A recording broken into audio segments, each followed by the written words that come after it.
Ons Hemelse Vader, ons eer en ons aanbid U in hierdie môre, dat U die God van hemel en aarde ook in ons midde is, deur die werking van U kosbare Heilige Gees, en dat die Bybel vir ons baie duidelik leer, as Christus verhoog word, dan trek hy mense na homself.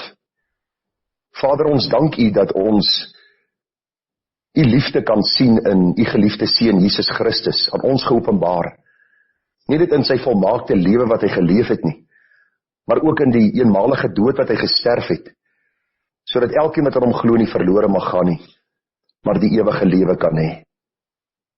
Hemelse Vader, baie dankie vir die samesyn van U kinders so op 'n Sondag, en dat ons mekaar kan sien, kan verneem na mekaar se wel en wee, en dat ons in U bly kan wees, ook vir die gemeenskap van die heiliges, en vir geleenthede soos hierdie waar ons saam U kan verheerlik, liedere kan sing, ons harte kan stil maak, ons harte kan voorberei vir die waarheid van die woord, sodat die woord op vrugbare grond kan val en vrug kan oplewer, 30, 60, ja 100voudig tot U eer.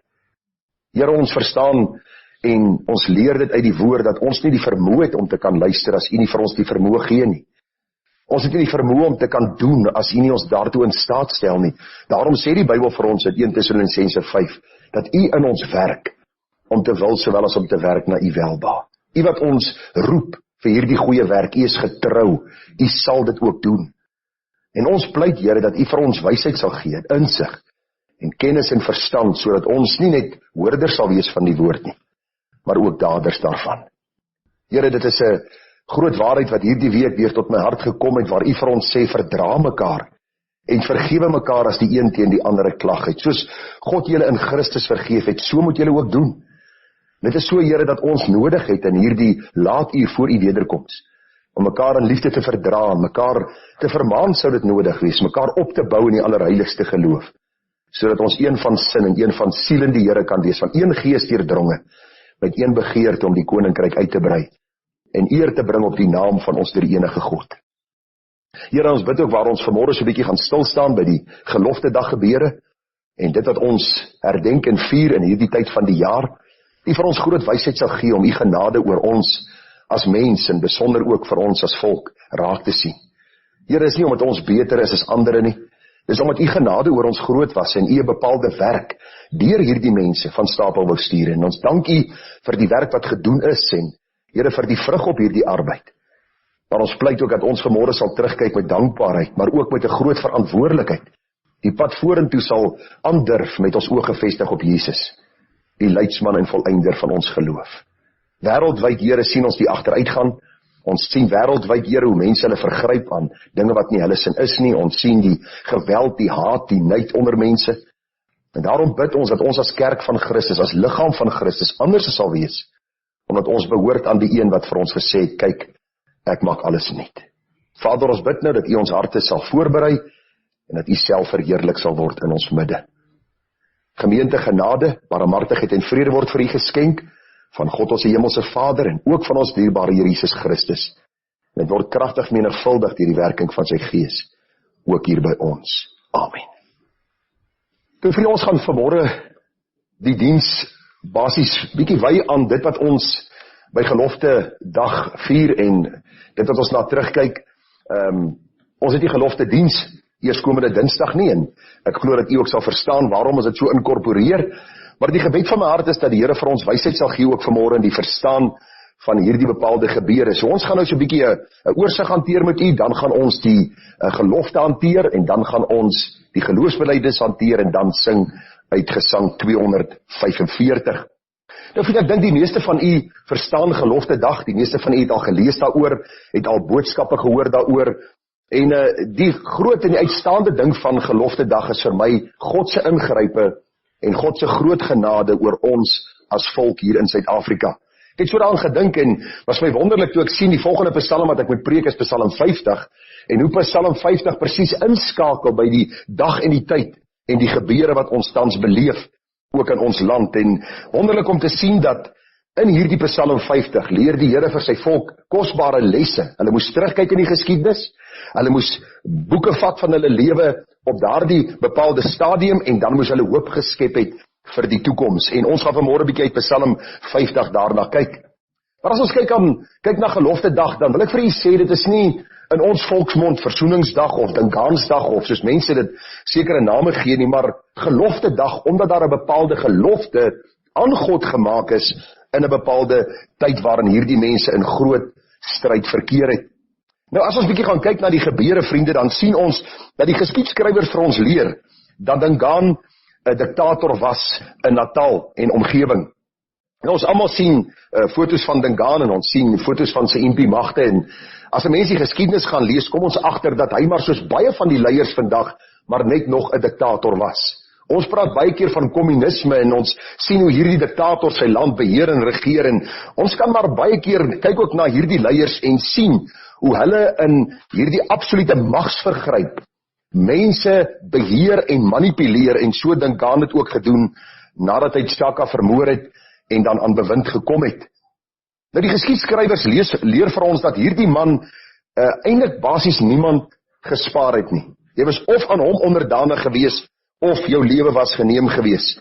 Nou die geskiedskrywers lees vir ons dat Pieter Retief en 'n klomp van hierdie trekkers het na Natal verhuis. Hulle daar aangekom, Dingaan ontmoet en gesien hoe die mense in vrees lewe vir hierdie leier. Daar was gesprekke gewees met Dingaan en hierdie boere wou graag vir hulle so 'n bietjie grond bekom het. Jy kan die geskiedenis self gaan lees, ek som dit vir u op in 'n paar minute. En daar is ooreengekom dat hierdie voortrekkers grond sou bekom by Dingaan teen 'n bepaalde prys. En u ken die geskiedenis, op 4 Februarie 1838 is dokumente onderteken wat later in Pieter Retief se besit gevind is. 5 Februarie 1838 is daar vertonings gelewer deur Dingaan se impie-magte en die perderuiters van Pieter Retief. En die 6 Februarie het hulle in die kraal ingestap by Dingaan, waar hy geskree het, maak dood die towenaars. En as jy die geskiedenis gaan lees, vriende, was daar baie hartseer wat gevolg het. 71 man is gegryp, doodgeslaan en oor afgrond gegooi. Daar was nie 'n begrafnis gewees nie, daar was hierdie gewelddadigheid wat dan ook plaasgevind het. En baie van hierdie voortrekkers het besluit om eerder weg te gaan, uit die gebied te gaan, totdat die Here ook, en jy moet nooit die beskikking en bepaling van die Here mis nie. Die geskiedenis leer vir ons, Oktober 1838 het Andries Pretorius met 60 waans en so 20 gesinne om by die voortrekkers aangesluit. En dit was ook God se bepaling en beskikking om 'n draai te bring in Natal, want jy sien ons wat nou terugkyk in die geskiedenis, sien die groot werk wat gedoen is daar, die evangelie wat gevestig is, kerke wat gebou is, sendingstasies wat opgerig is, die groot werk, die herlewing wat onder die Zulu nasie plaasgevind het. Maar op daardie bepaalde tydstip was hulle vasgevang in afgodediens, hulle was vasgevang in voorvaderaanbidding, hulle het in absolute vrees gelewe, en toe Andries Pretorius daar aankom, was hierdie hoop gewees, dat hulle tog vir hulle self 'n tuiste kan vestig. Deel van hierdie voortrekkers was daar 'n man met die naam van Sarel Silje gewees. Hy het op 12-jarige ouderdom by die kruis uitgekom. Hy het werklik getuig, hy was weergebore, en in hierdie noodtoestand het hy 'n voorstel gemaak dat hulle 'n gelofte aan die Here moes doen. En ek wil net vir u vanmôre sê, die gelofte het die Here se arm nie beweeg om hierdie mense te spaar nie. God het hulle gespaar omdat hy 'n bepaalde doel gehad het om die evangelie te vestig aan hierdie suidpunt van Afrika. Maar ons sien hierdie belofte was van hulle kant af 'n noodkreet na God in die bepaalde situasie waarin hulle was. En ek wil jou vanmôre vra, hoeveel keer het ek en jy beloftes aan die Here gemaak? En dat daardie kind vir my dodelik siek is. Ek sê, Here, asseblief, as u my kind spaar, sal ek. Die vraag is, doen ons, as ons klaar die belofte gemaak het? Nou word geskryf dat vanaf Sondag 9 Desember 1838 tot Saterdag 15 Desember was hierdie gelofte elke aand voorgelees, was daar gebid, was daar regtig hierdie vertroue uitgespreek teenoor die Here, dat as die Here nie ingryp nie, sal alles dan verby wees, sal hierdie mense vermoor geword het, sal daar geen hoop of kans vir hulle gewees het nie. Baie ouens dink is omdat hulle die Sannas gehad het, en hulle het sekere wapentuig gehad, en dis hoekom hulle oorwin het. Nee, daar was omtrent 1 teen 25 gewees. Die kans vir oorwinning was amper 0 gewees.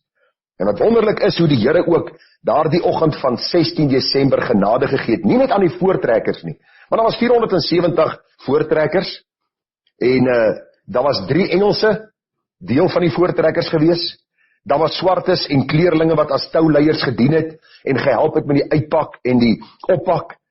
Daar was verskillende mense wat deel was van hierdie groep, wat dan ook daardie oggend aangeval was deur die Zulus, en die geskiedenis leer vir ons, dat die Here die wonderlike oorwinning gegee het, en dat ons vandag praat van bloedrivier, of dan die oorlog wat plaasgevind het, soveel mense gedood, dat die rivier rooi geword het van die bloed. En vriende, die groot genade wat ons sien daarna, is dat hierdie mense eer gebring het aan die Here vir die oorwinning wat hy geskenk het. En ek wil vanmôre vir u sê, ons wat hier sit, is die vrug van daardie mense se getrouheid. Ons moet tog nie die geskiedenis vergeet nie. Ek het nou die dag vir iemand wat met my gesels het daar by ons huis, toe sê ek vir hulle, weet julle van dit wat gebeur het in Suid-Afrika, weet julle van dit wat gebeur het? Nee. Ek sê, lees jy nie die geskiedenis nie, ek hou nie van geskiedenis nie. Ek sê, dis presies hoekom jy so oningelig is oor wat vandag aangaan. Want die geskiedenis herhaal homself elke keer.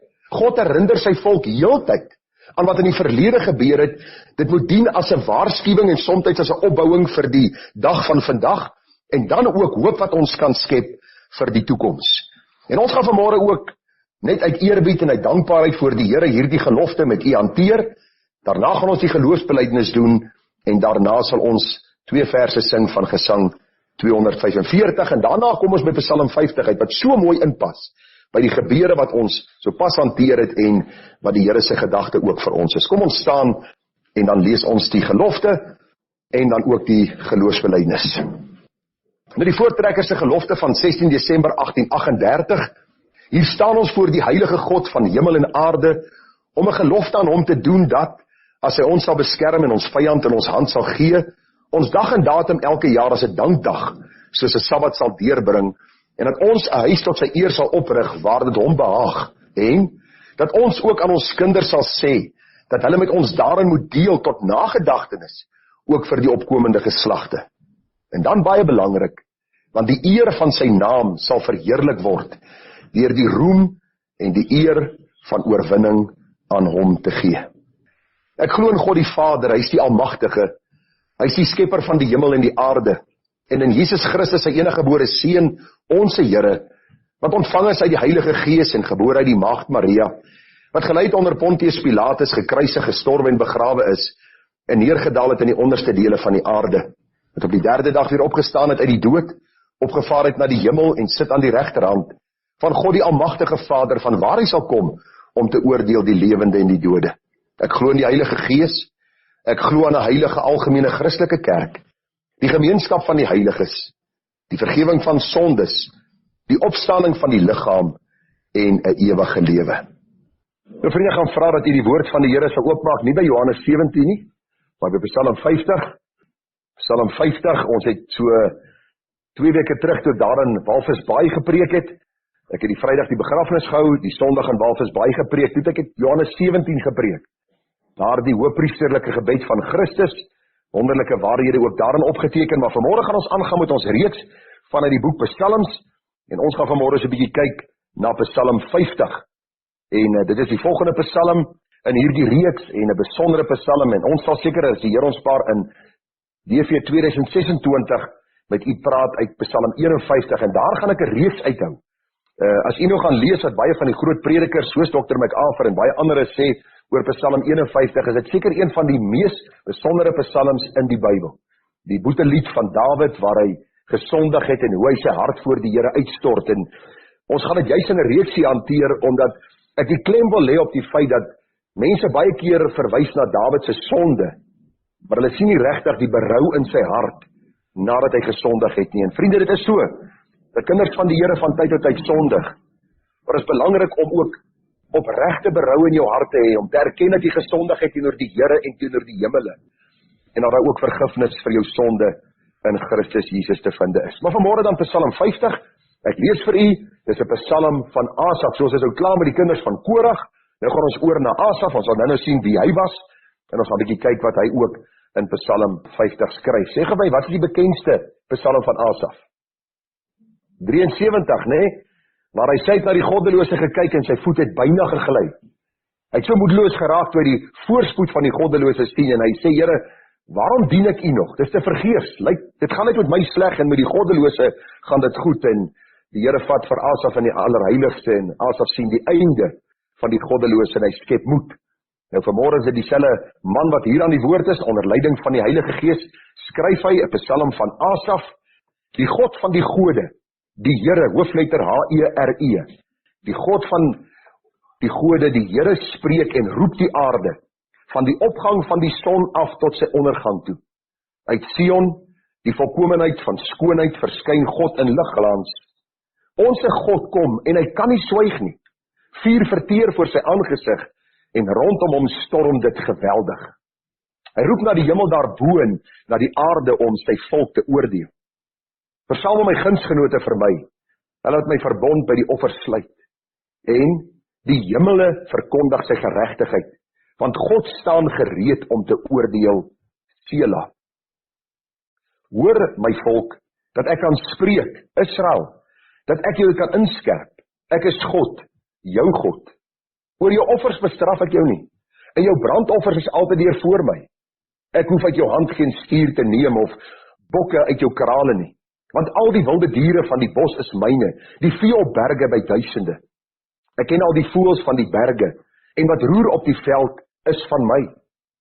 As ek honger het, sal ek jou dit nie sê nie, want die wêreld is myne en sy volheid. Sal ek vleis van stiere eet of bloed van bokke drink? Offer dank aan God en betaal jou geloftes aan die Allerhoogste. En roep my aan in die dag van benoudheid. Ek sal jou uithelp en jy moet my eer. En net so, dit gaan nie die teks van oordeenking wees nie. Dit klink baie keer as hy hom lees, was my so wonderlik toe ek hierdie Psalm werk en ek sien, dis nou gelofte tyd en dis presies wat hierdie gedeelte vir ons sê. En toe besef ek het al oor hierdie gedeelte gepreek, maar God se waarheid is so omvangryk, het ek vanmôre met u deur die hele Psalm gaan werk om sekere waarhede in u midde te lê. Vers 16. Maar aan die goddelose sê God, wat vertel jy nog my insettinge en neem jy my verbond in jou mond? Terwyl jy die tug haat en my woorde agter jou werp. As jy 'n dief sien, dan geval dit jou by hom en jou deel is met die egbrekers. Jou mond laat jy los in boosheid en jou tong vleg bedrog. Jy sit en praat in jou broer, die seun van jou moeder, beskimp jy. Hierdie ding het jy gedoen en sou ek swyg? Jy dink ek is net soos jy. Ek gaan jou straf en jou dit ordelik vooroorstel.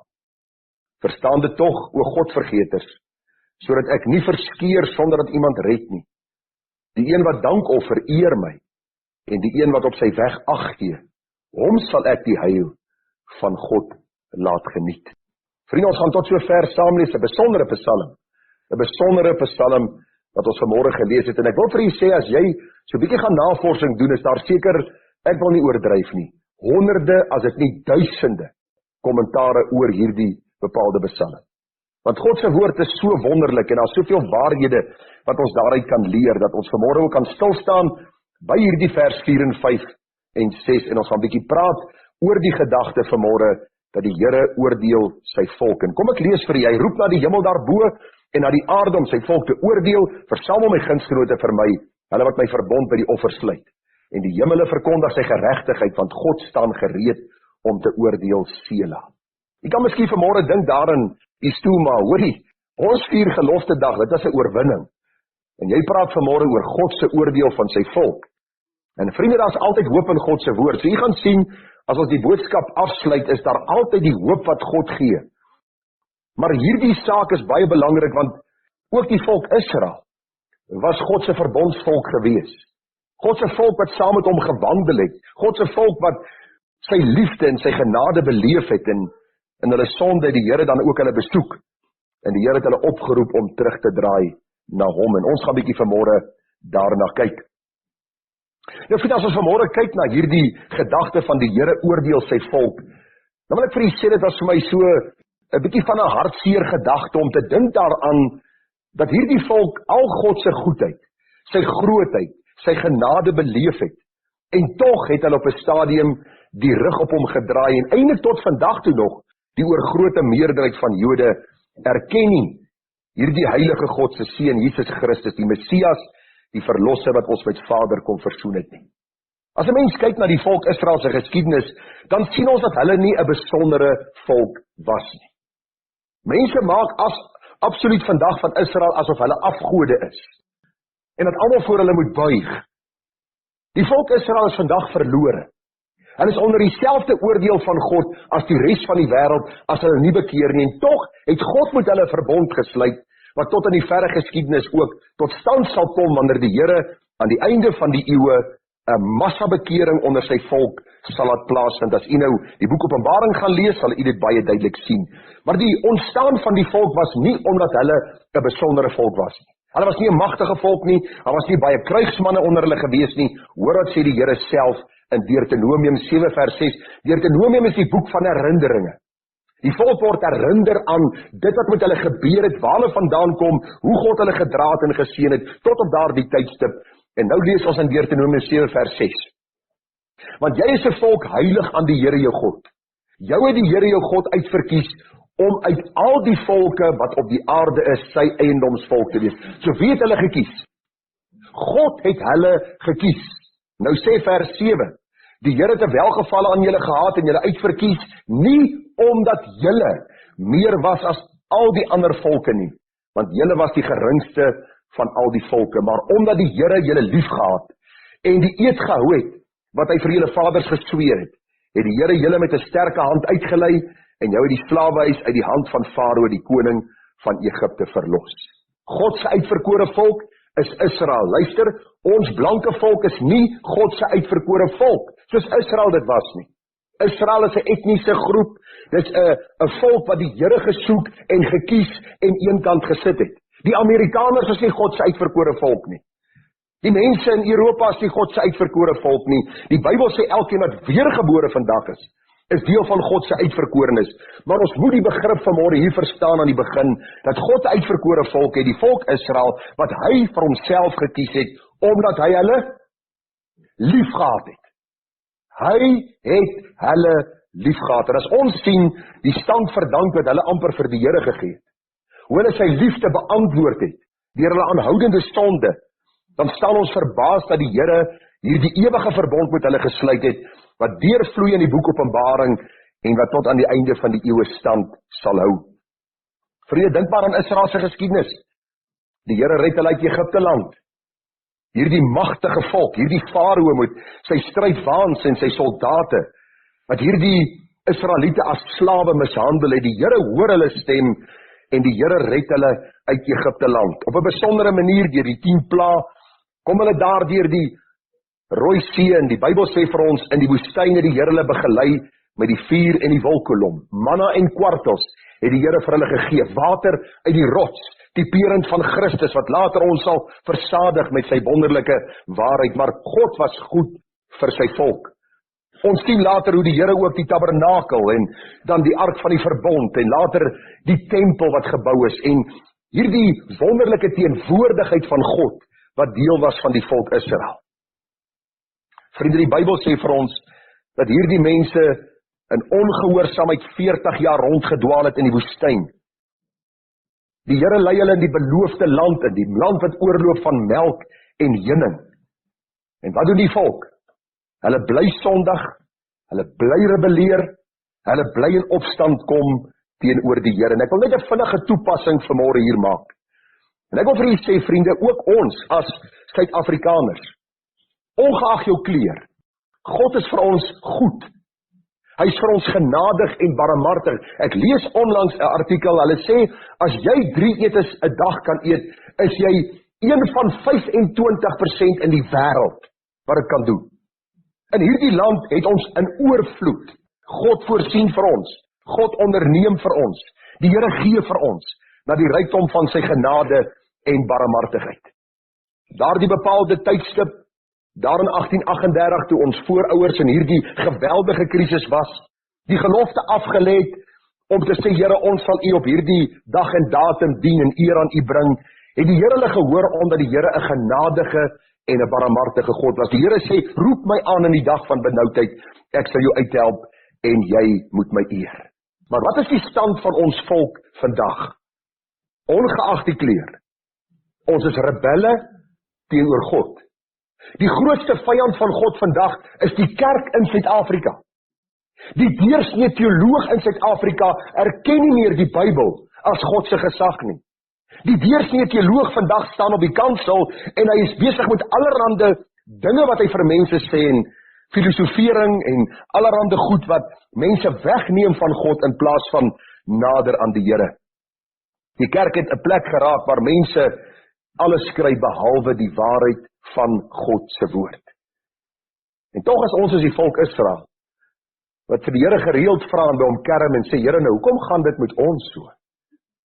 Hoekom kry ons so swaar en waarom lyk ons land soos hy lyk en waarom is ons regerders soos hulle is?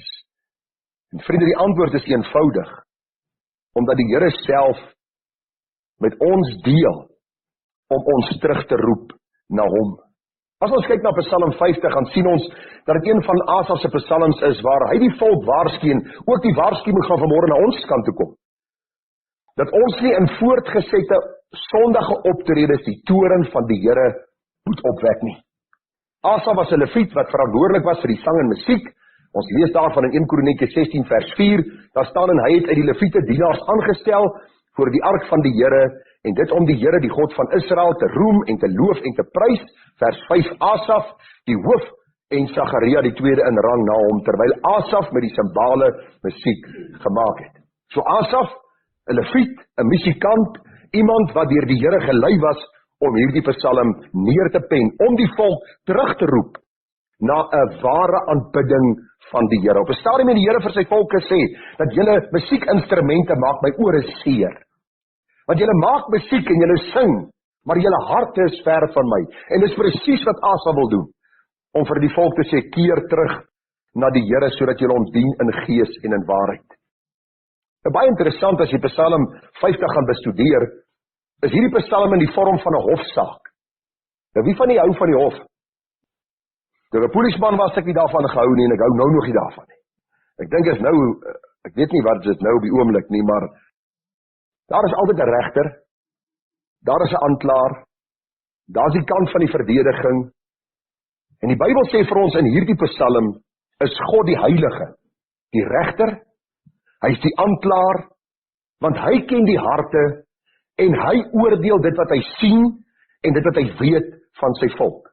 En ek wil dit by insluit van my en jou vanmôre. Miskien gaan dit vanmôre met jou baie goed. Jy dien glad nie die Here nie, maar dit gaan met jou baie goed. Dan wil ek vir jou vra, moenie in hierdie valse gerusheid bly voortlewe nie. Want die Bybel sê ewe skielik kan God se toorn oor jou kom.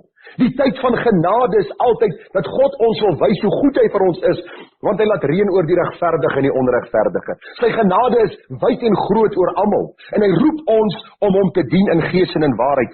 Maar eendag, onaangekondig, die Bybel sê, soos 'n dief in die nag, dan kom sy oordeel oor mense, en die hartseer gevolge, vriende, is legio. Ons lees daarvan, ons hoor daarvan, ek beraad baie mense, ek kom baie met mense in aanraking, wat te lank God se genade uitgerek het, en dan met die hartseer gevolge in hulle lewe sit, soos Israel dit dan ook beleef het. So ek gaan hierdie boodskap opdeel in 3 punte. Die eerste gedagte vanmôre, ons gaan kyk, wie is hierdie regter van die hemel en aarde? Uit Psalm 50, die Bybel sê vir ons, dat die regter van die hemel en aarde word aangekondig, en ons gaan kyk, wie is hy? Psalm 50 vers 1 sê, die God van die gode, die Here spreek en roep die aarde, van die opgang van die son tot sy ondergang, en ek gaan nie alles vir u lees nie, maar ek gaan bietjie met u, so bietjie vers vir vers deurwerk, om vir u af te skilder, wie is hierdie God wat aanklaer en regter is, wie is die mense wat aangeklaag word, en wat is die klagte teenoor hulle, en die hoop wat God vir hulle gee ook, in hierdie psalm. Sien dit wat die Here vir ons gedoen het, in hierdie land tot op hede, sien die toestand van die land nou, en kom ons sien hoeveel ooreenkomste daar is tussen ons en hierdie volk Israel waarvan ons in die Bybel lees. Nou vers 1 sê vir ons, die God van die gode, die Here spreek. Asaf begin hierdie psalm met hierdie woorde, waarom? Omdat Israel gereeld in afgodediens verval het. En die meeste van ons reken dat in Suid-Afrika is ons nie regtig besig met afgodediens nie. Ek moet miskien van die verskil. Behalwe dat jy deesdae by huise Boeddha beelde sien en allerhande snaakse beelde, en onlangs het mense ons 'n kerk gaan wys hier in Benoni. Ek wil vir u sê, toe ek en my vrou daar uitstap, het dit vir ons gevoel of ons in 'n afgodstempel ingestap het. Dis glo mense wat die wêreld deurtoer, en hulle is in hierdie mystiese oosterse godsdienste. Daar is afgodsbeelde op elke pilaar omtrent, afgodsbeelde wat staan, en dit vind ons nie baie in ons land nie, en tog vind ons dit. Maar luister vriende, in Suid-Afrika is ons afgode, ons geld, ons gesondheid, ons kinders, ons gemak, ons plesier. Hierdie goed het vir ons as afgode geraak, en luister, daar is nie veel plek vir God in die deursnee huis in Suid-Afrika nie. Dis vir my aangrypend as jy praat met jong kinders deesdae, en jy sê vir hulle, ken jy, of het jy al gehoor van Jesus Christus? Dat hy jou so kyk en sê, wie is hy? Luister, dis iets wat deel was van ons volk, van ons skole. Bybelonderrigting was deel van ons kurrikulum gewees. Vandag weet kinders nie eens meer wie die skepper van die heelal is en hulle skepper is nie. Wie die een is wat sy seun gestuur het om redder te wees nie. En nou sê die Bybel vir ons, die God van die gode die Here spreek. Hy is die aanklaer, hy is die regter. Wie is hy? Asom hulle duidelik stel aan die volk, dat hierdie God nie die een of een van die afgode is wat hulle gereeld aanbid het nie. Die Moloch of die Astarte of een of ander Baal wat hulle aanbid het nie. Maar hy is die ewige verbondsgod. Hy is die skepper en onderhouer van sy heelal. En as skepper en onderhouer het hy die volste reg om die mense wat, luister mooi vanmôre, as gaste op sy aarde woon te oordeel. Jy is vanmôre en ek is vanmôre 'n gas op God se aarde. Ek gee nie om waar bly jy nie, ek gee nie om hoe groot jou huis is nie, ek gee nie om wat jy in jou huis het nie. Ons is gaste en hoor gou, ons word vir 'n tyd geleen op hierdie aarde. Baie van ons geliefdes is al reeds weg. Ons was die naweek daar by Ethel se ma se graf. Sy was die 12de, 11 maande terug, het sy gesterf. En een ding het ek geleer, ons is gaste op God se aarde. Op die bepaalde dag en uur en oomblik neem hy mense weg. 15, 18, 25, 35, 85, 90 selfs oor 100 jaar oud, maar ons verkort tyd op die aarde en luister, die regter van hemel en aarde is ons skepper, wat ons uur en dag en datum bepaal het, en wat ons sal oordeel vir ons werke op aarde. Luister, elke dag wat jy hier leef, en elke ding wat jy doen, sal God oordeel. En ons gaan nou 'n bietjie kyk na die oordeel wat die Here oor sy volk bring, en wat hy vir hulle noem, rondom die sondes wat hulle gedoen het. Die Here gebruik verder die woord, die God van die gode, die Here spreek. Hierdie woordjie Here is die woordjie Jehovah, the self-existent or eternal Jehovah. Jewish national name of God, Jehovah the Lord. Baie interessant, Paulus kom in Romeine 11 en hy sê, uit hom en deur hom en tot hom is alle dinge. Dit is dieselfde God waarvan melding gemaak word in Psalm 50. Hy is die ewige God wat van ewigheid af bestaan, en uit hom en vir sy eie doel en vir sy eie rede het hy geskape, het hy gegee, het hy daar gestel sodat ons kan geniet. Dis die God wat dan die regter is, hy is die God wat dan die aanklaer is en die een wat spreek. Die Here spreek en roep die aarde van die opgang van die son tot sy ondergang tot verantwoording. Met ander woorde, die hele aarde met al sy bewoners moet aan God verantwoording doen. Nie net die volk Israel nie, maar die hele aarde. Noord, oos, suid, wes. Ek gee nie om of dit vanmôre 'n kommunistiese land is of 'n diktator wat regeer in Afrika nie, of dit die moslim of die hindoe is nie. Die Bybel sê vir ons elke mens, maar in besonder ook sy volk, sal verantwoording teenoor hom doen. Hy is skepper, hy is die een wat alles weet, en hy is die een wat verantwoording gaan vra. Vers 2.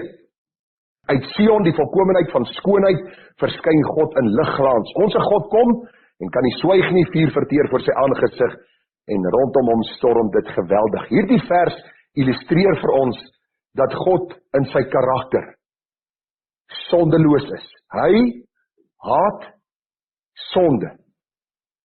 Ons sien die klimaks van God se haat vir sonde aan die kruis, waar hy sy eniggebore seun, sy volmaakte seun vir ons sonde straf. waar hy die straf van ons sonde uitstort op hom. Maar hoor dit sê die Bybel vir ons baie duidelik, dat hierdie God is nie 'n God wat met sonde kompromie kan aangaan nie.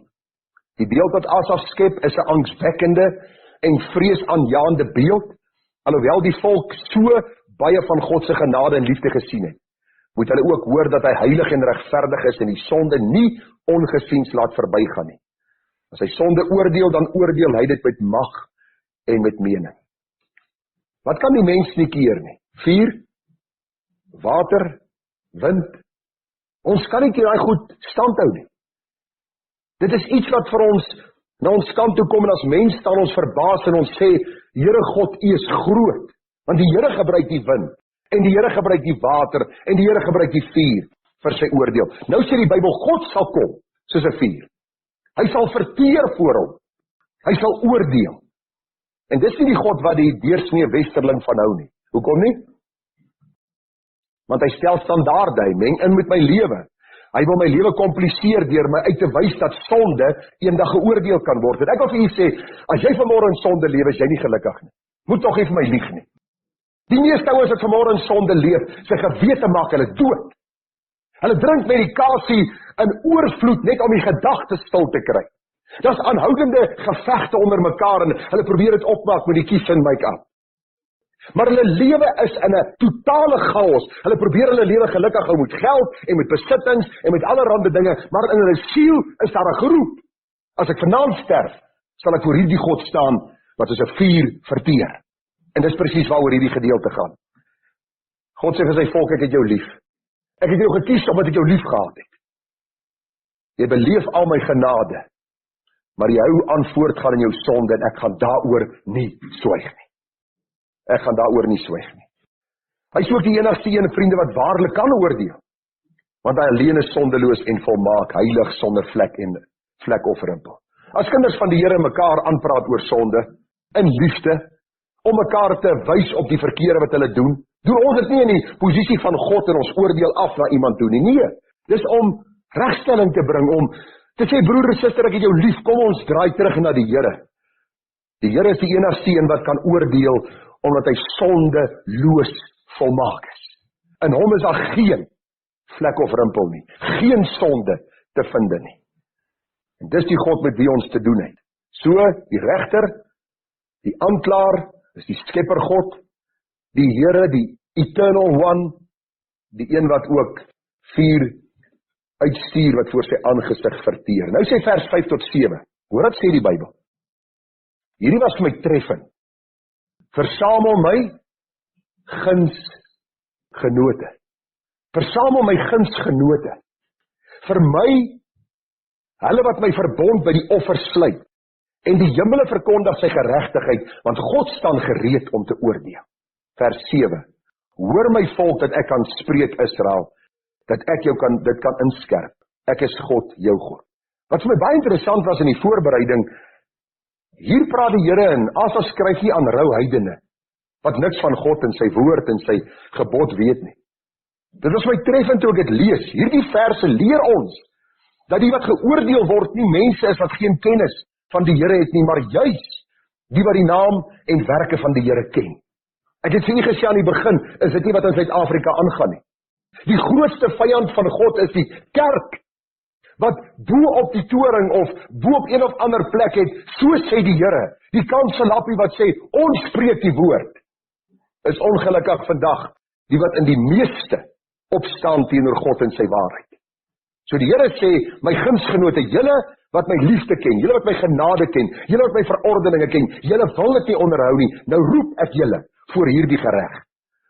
Ek sal optree as regter, ek sal optree as aanklaer, want as niemand wat God se hand kan afslaan en vir hom sê, jy het 'n verkeerde uitspraak gemaak, jy het 'n verkeerde oordeel gevel nie. Ongelukkig, vriende, is hierdie gunsgenote mense wat die naam van die Here los en vas gebruik vir eie gewin. Wat sê Here, Here, maar hulle doen nie wat hy sê nie. Hulle wat met die Here wil onderhandel, vinnige beloftes maak, maar met geen intensie om dit te onderhou nie. Mense wat 'n gedaante van godsaligheid het, maar geen krag nie. Dink jy daar's ooreenkomste tussen Israel en ons vandag? Ek dink so. As u nie met 'n baie positiewe ja kan antwoord nie, lees u nie die Bybel nie. Dan is u ontrou om u Bybel te lees, want enige mens wat die Bybel lees sal agterkom dat die hele geskiedenis van Israel nie oorbodig in die Bybel is nie, maar juis om vir ons te sê, soos Israel gedoen het, so doen ons vandag nog. Dis asof ons nekke styf is, ons rug is styf en ons sê, ons sal nie buig voor God nie. So hierdie God van hemel en aarde, hy oordeel sy gunsgenote. En die oordeel wat u sal sien deur die loop van die boodskap, is hierdie God is besig om vir sy volk te sê, luister, daar is 'n verantwoordelikheid, wanneer jy bely is 'n kind van die Here. Moenie sê op pad hemel toe, en jy kom nie die verantwoordelikheid na om te leef, soos 'n burger van die hemel nie.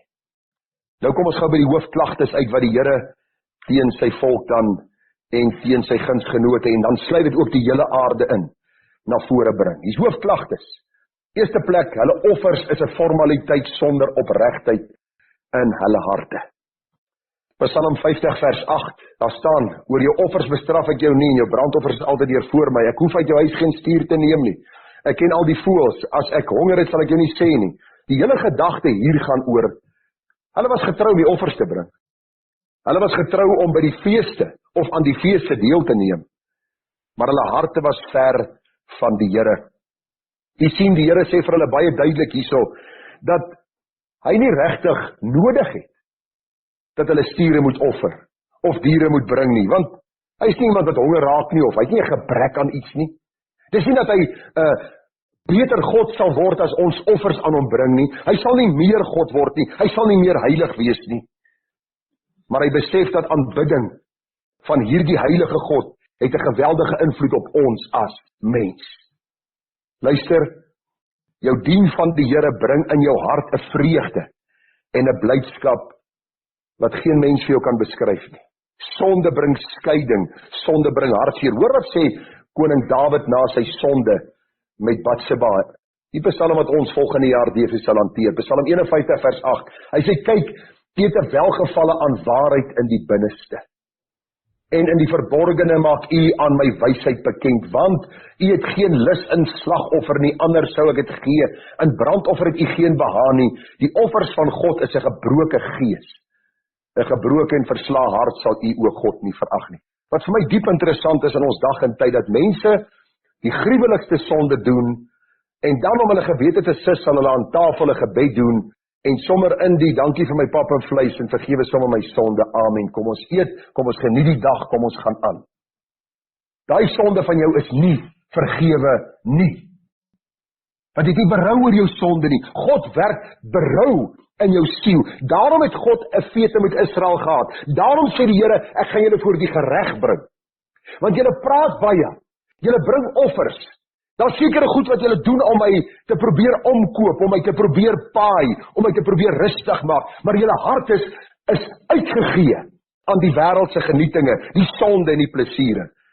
Ek wil vanmôre vir jou sê, en ek het dit al baie keer in hierdie gemeente gesê, ek gee nie om of jy 'n dag en 'n datum het, waar jy kon sy oorgawe aan die Here gemaak het nie. As jy nie nou leef vir hom nie, behoort jy nie aan hom nie.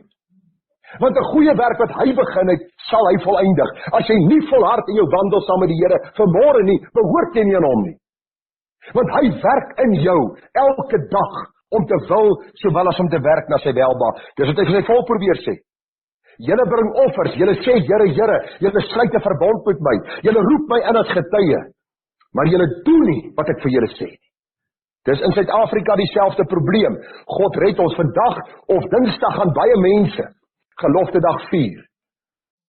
Ongelukkig gaan dit 'n dag wees van geweldige dronkenskap, gesprekke oor politiek en allerlei dinge, en die God wat ons gered het en genade geskenk het, sal uit ons mond verdwyn.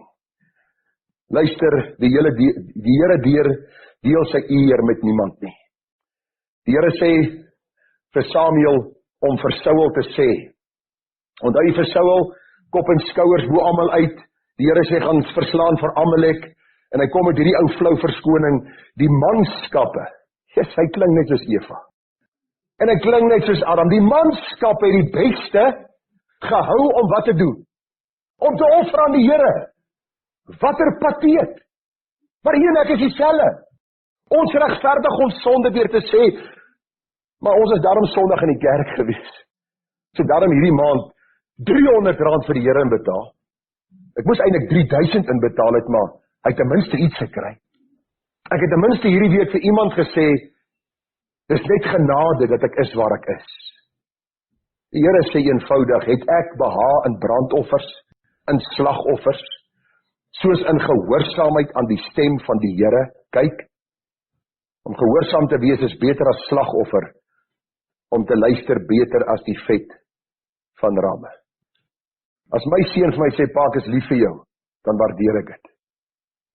Maar as hy daar wegstap en hy leef soos 'n rebel, hy sal dit nie doen nie, maar ek illustreer nou net. En hy slaan die kamer deur toe en hy backchat my en hy het 'n probleem met alles wat ek doen en sê. Was sy verklaring van liefde eg? Sy leuen. Moenie sê is lief vir iemand as jy nie doen wat hulle vir jou sê nie. En die pa nie maar die volste reg om vir die kind wat in hulle huis te bly te sê wat om te doen. Jy moet die leiding van jou pa en ma aanvaar en dieselfde sê die Here. Moenie vir my sê ek my lief en jou lewe word gekenmerk deur sonde en boosheid nie.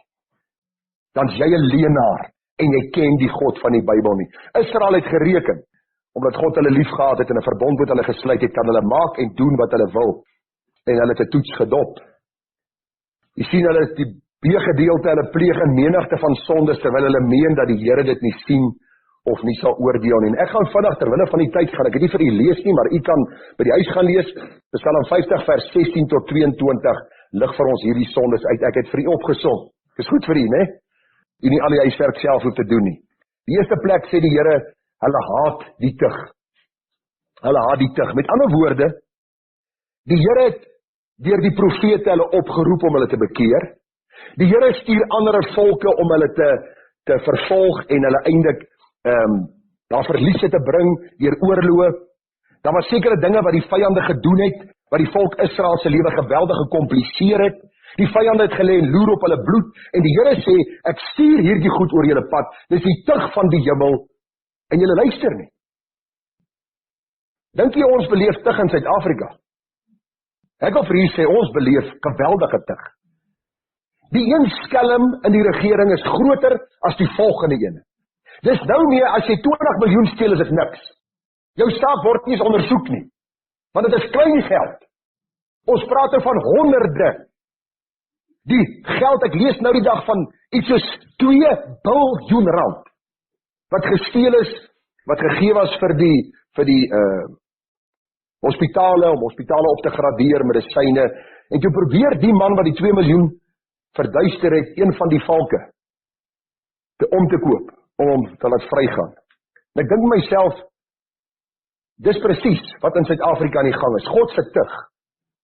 Martin Luther of Johannes Calvin het gesê, as God 'n land wil oordeel, stuur hy vir hulle goddelose leiers. Kyk na ons paaie. Calvin sê vanmôre vir my pa, Europa het 800 miljoen pond gegee, om so 'n bietjie die plekkie op te snes hulle, né? So 'n bietjie, dink jy, daai geld gaan by ons land uitkom? Maar nou wil ek jou vra. Nou het ons klaar oor hulle geskinder het, né? En hulle boosheid aan die groot klok gehang het. Hoe lyk jou lewe? Wat se boosheid doen jy in jou lewe? God tug jou, jy luister nie. Jy maak jou rug styf en jy sê ek sal nie buig onder God se gesag nie. Ek het onlangs vir mense wat sommer so nonchalant uit die gemeenskap gestap het, ek vir hulle gesê pas op vir die tug van die Here. As jy enige rede gehad het, ja, of sonde was aan jou gedoen is 'n ander saak. Maar omdat as gesondig is en jy aangespreek is oor die sonde en jou rug styf hou, pas op vir die oordeel van God. Ek is nie God nie, ek kan hom nie voorskryf nie. Maar onthou, God se tug is altyd om ons te leer dat ons 'n gevaarlike stylpad stap. Volgende sonde, hulle werp God se woorde agter hulle. Ek wil vir u sê, dit is statistieke, dit is iets wat reg oor die wêreld na vore kom. Kinders van die Here lees nie meer die Bybel nie. Hulle reken dat die Bybelboeke uitgedateerde boeke is en dis juist omdat hulle dit nie lees nie. Enige kind van die Here wat die Bybel lees, sal sien dat die Bybel meer in tyd en in pas is met ons omstandighede as die nuutste koerant wat môre sal uitkom. Hulle het God se woord agter hulle gewerp, hulle luister na profete en self aangestelde apostels. Hulle wil profesie uitspreek en hulle wil omval in die gees en hulle wil allerhande snaakse goed doen, maar ons druk die ore toe vir God se woord. Sal nie luister nie, julle klomp doempredikers wat hier by kansel staan en vir ons sê, God gaan oordeel, julle is verstok. Die God wat ons dien, is 'n God van liefde. Hy's lief vir elke een, of jy nou deel is van die LGBTQ beweging, of jy nou deel is van bedrog en oneerlikheid, of jy nou deel is van enige sonde, dit pla nie. Hulle werp die woord agter, hulle wil nie hoor wat sê die Here nie. As jy dief sien, dan geval dit jou by hom. Diefstal. Ek het klaar daaroor ietsie gesê. Dis deel van ons samelewing. Maar jy in jou huis, as jy iets van jou pa of jou ma vat, het jy gesteel. As jy iets by jou werkgewer vat, het jy gesteel. Dan staan jy skuldig voor die Here, dan moet jy bely en laat staan, sodat jy barmhartigheid kan vind. Die regter, ek herinner u net weer, is die een wat jou hart ken, wat my hart ken. Hy weet wat ons doen, hy weet wat ons huis is, of wat ons sin is. Ek weet in my gewete, of ek vanmôre eg voor God wandel. Jou deel is met egbrekers. Luister vriende, ons land is siek van hoerery. Saam bly, saam slaap. Dit gaan net nie meer vandag oor enige opregtheid en toewyding aan die een wat ek sê ek lief het nie. Ons liefde word gedemonstreer in ons losbandigheid. En dis nie liefde nie, dis wat Hollywood in ons skele afgedruk het oor al die jare. Seksuele losbandigheid is deel van ons land, en ons vra nog, waarom gaan dit soos dit gaan? In die volk Israel se tyd was dit presies dieselfde. Jou mond laat jy los in boosheid. Die Bybel is baie duidelik daaroor. Jy sien die algemene gesprekke was gevul met boosheid, was gevul met geweld en perversie, was gevul met kwaadpratery en allerhande sondige uitlatings wat gemaak is. Nog ene, met jou mond vleg jy bedrog, met ander woorde leuns.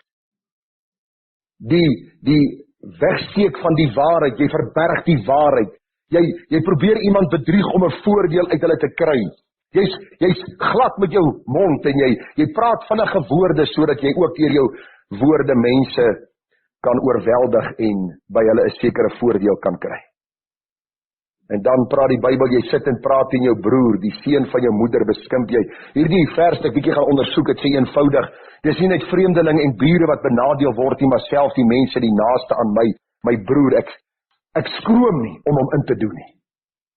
En ek wil vir u sê, wil u weet hoeveel familiefetes is daar in hierdie land? Wil u weet hoeveel families staan in die hof teenoor mekaar? En hulle haat mekaar, omdat die een die ander ingedoen het. Daar is nie meer hierdie vertroue dat as my broer of my suster na my toe kom, dat ek dink hulle kom met 'n opregte hart nie. Is dit nie wat in Suid-Afrika aan die gang is nie? ASA se waarskuwing is gevul met feitelike en akkurate data waar die sondige optredes van die volk by die naam genoem word. En ag vriende, as ek vanmôre nou moet amen sê, en sê, gaan na jou huis en ondersoek jou hart, dan sal u miskien, as u vanmôre werklik gehoor het wat God sê, in wanhoop hier uitgestap het. Maar hoor die hoop, God is 'n God van genade, van hoop. Hy sal die sonde nie ongestraf laat bly nie. Daar is gevolge van ons sonde, ons weet dit. Baie van ons beleef die gevolge van ons sonde. Maar hoor die hoop in hierdie vers, of in hierdie psalm. Die oproep en boodskap van hoop, Psalm 50 vers 14, 15 en 23. Offer dank aan God en betaal jou geloftes aan die Allerhoogste en roep my aan in die dag van benoudheid en ek sal jou uithelp en jy met my eer. Die een wat dankoffer eer my en die een wat op sy weg ag gee, hom sal ek die heil van God laat geniet. Ek het daaraan gedink hierdie week en vanmôre dink ek daaraan, dat ons roep baie na die Here oor ons land. Here, verander tog ons lot. Wil u nie maar hierdie regering van ons voor stop bring oor hulle boosheid nie. Ons spandeer baie tyd in ons gebed aan voorbidding wat ons doen en dit is nie verkeerd nie. Maar wanneer laas het jy die Here aangeroep oor jou siele toestand? Het jy en ek besef ons staan voor die heilige der heilige? Die een wat die diepste motiewe van my hart ken, wat elke voetstap van my ken, wat weet as ek praat, is ek opreg in wat ek sê, is my aanbidding 'n aangeleerde mensegebod, of kom dit uit die diepte van my siel en uit my hart? Luister, kerkmense gaan nie eendag hemel toe nie. Weergeborenes gaan eendag in die heerlikheid wees, en hulle is gewoonlik mense wat aanbid in gees en in waarheid. Gereddes vanmôre sit hier en hulle besef, voor God staan ek skuldig in soveel opsigte, maar ek kan hom aanroep in die dag van my benoudheid, in my sielsbenoudheid kan ek hom aanroep. Dit gaan nie net oor die tydelike benoudheid wat ons voorouers beleef het nie. Dit gaan nie net oor die tydelike benoudheid wat die volk Israel beleef het onder al hierdie heidense nasies nie. Dit gaan oor die sielsbenoudheid, om te sê, Here, help my, red my uit my benoudheid van sonde. En dan, die een wat dankoffer eer my, en die een wat op sy weg ag gee. As ons in die aand in ons bed klim, moet ons terugdink oor ons dag. Het ek God vandag verheerlik? Hoor wat sê die Bybel in Jesaja 1 vers 18. Kom nou, en laat ons die saak uitmaak, sê die Here. Al was jy sonde soos skarlaken, dit sal wit word soos sneeu, al was dit rooi soos purper, sal word soos wol. As julle gewillig is en luister, sal julle die goeie van die land eet. Maar as julle weier en wederstrewig is, sal julle deur die swaard geëet word. Want die mond van die Here dit gespreek. Baie jare gelede in my bediening, bel 'n ma my. Sy sê vir my, "Meneer Gerard, ons besoek daar by jou gemeente, wil jy nie asseblief by ons 'n draai kom maak nie?" My seun, daai stadium was hy 2 of 33, in 'n geweldige krisis. Ek ry na die huis toe, kom maar aan, die ma's daarso, ek gesels bietjie met haar, die seun kom uit die kamer uit, sit daar voor in die sitkamer, maar geweldig. Die Engelsman praat van jittery. Hy kan nie stil sit nie, die hande beweeg, die oë. En ek kom agter as iets fout met die kind, of die jong man. En ek dink myself, in die gesprek, ek wil nou 'n bietjie hoor wat aangaan en wat die probleem is. En die volgende oomblik hoor ons buitekant, daar is 'n hoeter wat druk, of mense wat 'n hoeter druk, en hy vlieg uit by die huis, en hy's daar uit, en sy ma sê, nee, hy sal nie terugkom nie. En sy vertel my die hartseer verhaal. Sy vertel vir my hoe hierdie seun van haar in sonde begin betrokke raak het. Later die sonde oorgegaan in die sonde van homoseksualisme. Mooi jongman, ek wil hier sê, was regtig 'n aantreklike jongman, sterk. Sy sê vir my, hierdie seun van haar het vigs opgedoen in hierdie sonde waarmee hy besig is. Maar die groot ding, hy het geen behaag nou in die dinge van God nie. Sy sê sy speel vir hom boodskappe, dat hy in die hoek van sy kamer gaan sit en sy ore vasgryp en toedruk. Dat hy sê, sit af, ek wil dit nie, hoor nie. En 'n paar maande later het ek daardie man begrawe. En ek wil vanmôre vir jou sê, miskien is jy nie homoseksueel nie, maar vanmôre terg jy miskien God met jou sonde. Dan wil ek vanmôre vir jou die uitnodiging gee, kom nou. Moenie 'n dag of 2 later uitstel, dat hierdie boodskap by jou verbygaan, jou hart harder word, en die dag, wanneer jy in 'n noodtoestand is, en die kake van die dood, staar jy in die oë, dat daar geen behaag na God is nie. Gaan luister wat sê die Bybel, in Prediker. Dink aan jou Skepper in die dae van jou jonkheid, voordat die ongelukkige dag kom, en die jare aanbreek waar jy sê, ek wil niks daarvan hoor nie. Dis wat die Here vir sy volk sê, roep my aan. Let op jou weg, kyk wat jy doen, want dan gaan 'n dag aanbreek dat God ook hierdie lyn trek, en dan lê die ewigheid voor. En ag vriende, as ons kyk, die Here het meer oor die hel gepraat as oor die hemel. Waarom? Omdat hy geweet het hoe verskriklik hierdie verterende vuur is, hierdie oordeel waarmee God sondaars sal oordeel. Dis nie 'n bangmaak storie nie, dit is God se ewige woord. Die Bybel sê, maar as julle weier en wederstrewig is, sal julle deur die swaard geëet word, want die mond van die Here. Sien jy weer hoofletter H-E-R-E? Selfde waarmee ons begin het, die mond van die verbondsgod, die Eternal One, het dit gespreek. Micha 6 vers 7, hoor wat sê die Bybel vir ons, sal die Here welbehaag in 1000 ramme en 10.000 strome van olie, sal ek my eerstgeborene gee vir my oortreding, die vrug van my liggaam vir die sonde van my siel. Vers 8, hy, God het jou bekend gemaak, o mens, wat goed is. En wat vra die Here van jou anders as om reg te doen en liefde te betrag en ootmoedig te wandel met jou God. Weet wat vir my vreugde bring as ek by 'n huis aankom, en die man en die vrou en die kinders dien die Here. Die vreugde wat daar is, die atmosfeer van blydskap, dankbaarheid. Ja, hulle gaan deur stryd, daar is baie keer krisis in hulle lewe, maar daar is hierdie samehorigheid omdat hulle fokus dieselfde is. Hulle is van een gees deurdronge om God te verheerlik. En hoor wat sê die Bybel vir ons? Om reg te doen en liefde te betrag en ootmoedig te wandel met God bring vreugde. Kan ek vir u sê dat in my 28 jaar in die bediening was die meeste berade mense wat van die weg gewyk het. Wat geweet het wat reg is, geweier het om dit te doen, sonde het in hulle lewe ingekom, en dan kom hulle agter, dit wat die duiwel vir hulle beloof het, was nie so wonderlik, soos hulle gemeen het, dit sal wees nie. Ek het eendag die illustrasie gebruik, miskien onthou jy dit nog, miskien het jy dit al vergeet, ek sal dit net weer vir u noem. Sonde is soos 'n groot geskenkboks, wat by my huis afgelaai word. En ek kyk hierdie geskenkboks en ek sê, wow, is daar vir my 'n geskenk gegee? Die groot rooi stryk om hierdie geskenkpapier, en ek dink by myself, ek wil hom oopmaak. Ek maak hierdie geskenkboks oop, en as ek daardie boks oopmaak, spring daar 'n adder uit. En hy byt my. En die gif van daardie adder gaan deur my sisteem, en ek begin lam word en siek word, en ek sterwe. Die Here sê die loon van die sonde is die dood. As jy vanmôre dink jy sal suksesvol sondig, is jy 'n dwaas. Dwaas met 'n hoofletter. Die Bybel sê, as ons dink ons kan aangaan met sonde, is ons dwaas. Daarom, die Here het jou bekend gemaak wat goed is. Wil jy 'n lewe van vreugde op aarde lewe? Wil jy 'n tikkie van hemel op aarde hê?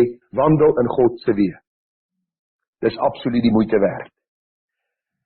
En dan Openbaring 2 vers 16, ek is nou besig om 'n reeks van Dr. R.C. Sproul te luister wat handel oor Christus. Wie is hy in sy wese? God wat mens kom word het. En as jy die boek Openbaring gaan lees, Openbaring 5 in besonder, word hy beskryf as die leeu van Juda en die lam wat geslag is. Die beeld wat geskep word, as lam het hy gekom om ons sondedraer te wees, as regter wat gaan oordeel is hy die leeu van Juda. En hoor wat sê die Bybel vir ons, hy praat hier met die 7 gemeentes in Asië, en hy sê vir hulle oor hulle sonde, bekeer jou, anders kom ek gou na jou toe, en sal teen jou oorlog voer met die swaard van my mond. Wie oor het, laat hom hoor wat die Gees aan die gemeente sê. Aan hom wat oorwin, sal ek gee om te eet van die verborgde manna aan. Ek sal vir hom gee bidkeersteen en op die steen 'n nuwe naam geskrywe, wat niemand ken nie behalwe hy wat dit ontvang. Waarom wil jy 'n tyd van genot verruil vir 'n ewigheid sonder God? Daardie man wat vir jou alles vanmôre beloof, as jy net saam met hom in die kooi sal klim, moenie die leuen glo nie. Daardie werkgewer wat vir jou sê, luister, as jy net sal stil bly oor hierdie saak, sal ons soveel bonus aan jou gee.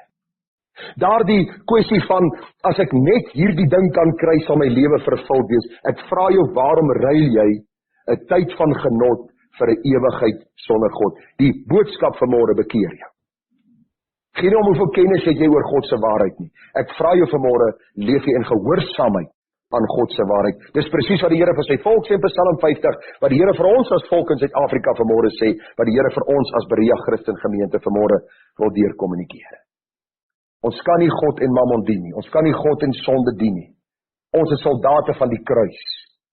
En ons moet so soldate van die kruis optree. Vanmôre gekyk dat die Here oordeel sy volk, die regter van hemel en aarde het ons vir u afgeskilder, deur daardie eerste klomp verse, die hoofklagtes, wat God in sy volk ingebring het ons daar gekyk, maar ook die oproep en boodskap van hoop was duidelik geweest, dat die Here vir ons vergifnis en genade skenk. En ek probeer altyd die boodskap afsluit met 'n vers of 2, om die huis te stuur, om dit saam te vat, en hierdie het ons vanmôre, of hierdie week in ons huis godsdiens hanteer. Spurgeon het daaroor geskryf, jy is baie welkom as jy in hierdie week se dagstukkies wil gaan kyk.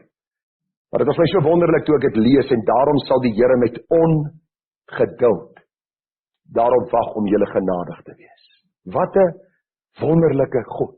Ek sê hierdie week vir die Here, Here, Ek verdien die hel. Soos ek vanmôre hier staan, verdien ek die hel. U sê u wag met ongeduld daarop, om my genadig te wees. Daarom sal ons nooit in die hemel stil wees nie. Ons sal vir altyd en ewig eer bring aan hierdie God, wat sy genade oor ons uitgestort het. Die vers sê verder, en daarom sal hy hom verhef, om hom oor julle te ontskerp. Ek stap so in die oggende so bietjie en het een klomp kiewiete gesien. Jy moet nie naby daai kiewiet se kleintjie kom of sy eiers nie. Dis moeilikheid. En party van die goed deesdae is groot, hulle lyk soos tarantale. En dan begin daai ding skree en dink myself, "Jog, nou moet ek wegkom hierso. Ek gaan tweede kom." En met baie liefde en respek, die Here sê vir ons, soos 'n renner kykens beskerm, so wil die Here ons onder sy vleuels beskerm. Hy is die een wat vir ons genadig wil wees. Die Here sê, welgeluksalig almal wat op hom wag, vers 19, want 'n volk sal op Sion in Jerusalem woon. Jy sal nie meer ween nie, sekerlik, hy sal jou genade bewys, op jou hulp geroep. Sodra hy hoor, antwoord hy jou. Ek pleit by jou dat jy vandag jou stem in die hemele sal laat hoor. Vir die Here sê, ek maak 'n gemors van my lewe. Ek dink dat sonde vreugde gaan bring, Here, ek kom agter, dit bring nie vreugde nie. Dit kompliseer my lewe elke dag meer en meer. Ek sink elke dag dieper in hierdie dryfsand van sonde.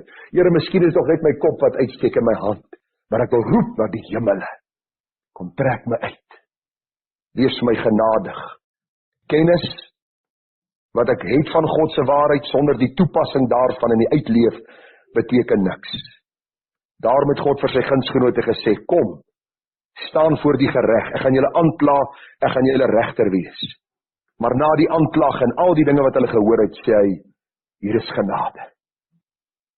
Vanmôre vra ek vir jou, steek jou hand uit na hierdie God van genade, dat hy in jou lewe verandering kan bring, en jou sinvol hier kan uitstuur om vir hom 'n getuie te wees, en te leef tot eer van sy wonderlike naam. Kom ons bid saam.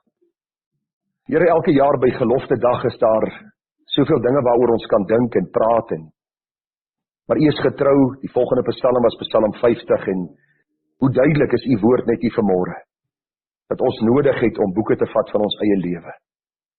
Want as u die regter van hemel en aarde, en as aanklaer moet optree vanmôre teenoor ons, wat gaan die uitslag wees? Daarom wil ons vanmôre in ons skuld en in ons ellende voor u kom staan, en as hier vanmôre mense is wat u nie ken nie, en die kans is baie groot, Here, dat met 'n klomp mense soos hierdie wat saamkom, daar mense is, wat miskien die naam het, dat hulle kind van God is, maar nie is nie. Dat u tog vir hulle genadig en barmhartig sal wees. Here, u sê vreeslik is dit om te val in die hande van die lewende God. U woord sê, as u die hulpgeroep hoor, sal u antwoord. U sal genadig wees, u is haastig om ons genadig te wees. Help ons om nie ons harte te verhard en ons sonde te bly voortgaan nie. Vader, ek bid vanmôre, dat u ons land en sy mense, die kerke en die predikante, die teologiese fakulteite sal besoek met u wonderlike, kosbare genade, dat mense gered sal word en opnuut sal sien, dat daar vrede by God, deur Christus, ons Here is. U kom nie en kompliseer ons lewe nie, inteendeel. U neem 'n gekompliseerde lewe wat deur sonde vernietig is, en u maak ons nuut. En u leer vir ons hoe om te leef, en waarlik vrede in ons lewens te geniet. Daarom bid ek vanmôre, Vader, wees vir ons genadig, en wees vir ons barmhartig. En ons bid dit in u naam. Amen.